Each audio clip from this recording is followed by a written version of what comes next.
whatsoever discussion we have made up till now. On the basis of that, you can find certain merits of pragmatic research paradigm as your own, though we are discussing here. Following are the strength or merits of mixed method research, that is pragmatic research paradigm. It compares quantitative and qualitative data, क्योंकि दोनों का लेता है तो दोनों को compare करता है. It integrates qualitative and quantitative data, integrate भी करता है. और आजकल हम लोग जब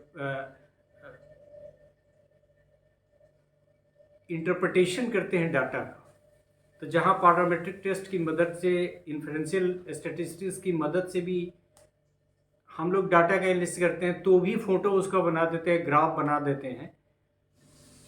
तब जबकि quantitative research point of view से उसकी कोई ज़रूरत नहीं है. टी लगाते हैं या एफ लगाते हैं, फिर भी आप फोटो दिखा देते हैं. But it is very good looking. So integration of qualitative and quantitative data and its representation is very important and it increases the beauty. तो ये इसमें तो आसान है. वहाँ तो आप कर भी देते हैं क्वालिटेटिव रिसर्च में या फिर पॉजिटिविस्ट पैराडाइम में, तो उस पैराडाइम के अनुसार गलत करते हैं, फिर भी ये मिक्स्ड इसकी इजाज़त देता है और ये बहुत बड़ा ब्यूटी बढ़ जाता है टेक्स्ट का.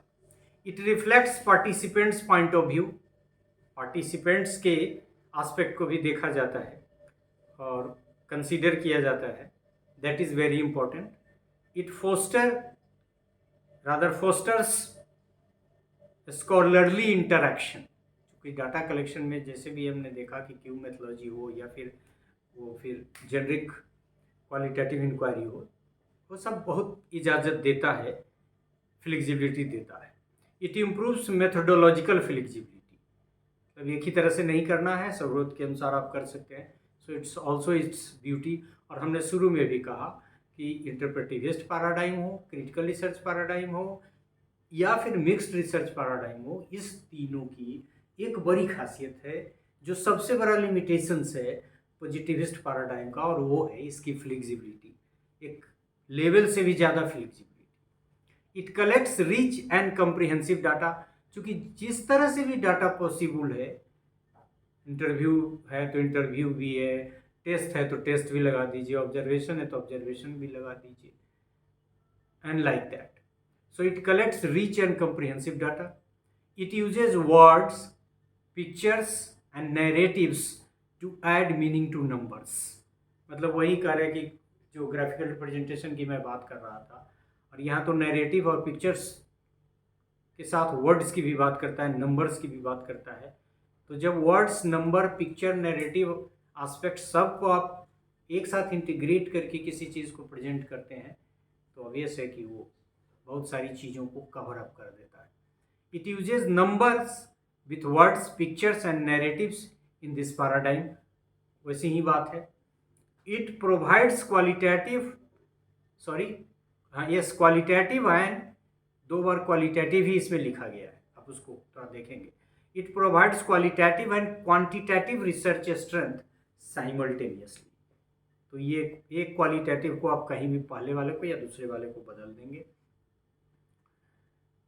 It integrates the application of both qualitative and quantitative paradigms. Positivism and interpretivism together produce a more complete knowledge of theory and practice. और यही तो इसका बेसिक है, यही इसका प्रिंसिपल है, यही इसका ऑब्जेक्टिव है. और ऑब्वियस है कि ये इसका सबसे बड़ा मेरिट है कि वो कंप्लीट थ्योरी और प्रैक्टिस के ज्ञान देने के लिए दोनों पैराडाइम के इम्प्लीकेशन से चीज़ों को कम्प्रिहेंसिव रूप में प्रेजेंट करता है. इट में prove useful when unexpected results occur from A prior study. ये भी देखिए कि जब आपको रिसर्च को वेरीफाई करना है, verifiability is one of the characteristics of research.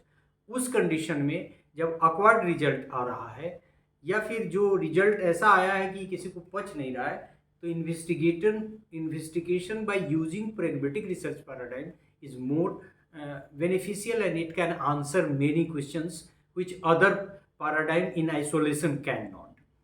It may be helpful in designing and validating an instrument. आप इंस्ट्रूमेंट में भी बहुत सारा देखिए कि आप क्वालिटेटिव डाटा के कलेक्शन के लिए भी कुछ बनाते हैं, तो ये क्वांटिटेटिव की तरफ लोगों का कुछ लोगों का एक बायसनेस है कि वो कहते हैं नहीं इसको भी आप स्टैंडर्डाइज करिए। करा it may be helpful in designing and validating an instrument for data collection. So this is all about this part of the lecture in which we discussed merits of pragmatic research paradigm। और सबसे बड़ी बात यह है कि ये तो है ही कि ये जहाँ पिकुलियर कंडीशन है अपनी फ्लेक्सिबिलिटी की वजह से वहाँ भी बहुत सारी चीज़ों को फाइंड आउट कर सकता है जो कोई एक सिंगल रिसर्च पैराडाइम नहीं कर सकता है। So with these words I thank you for the part. Thanks.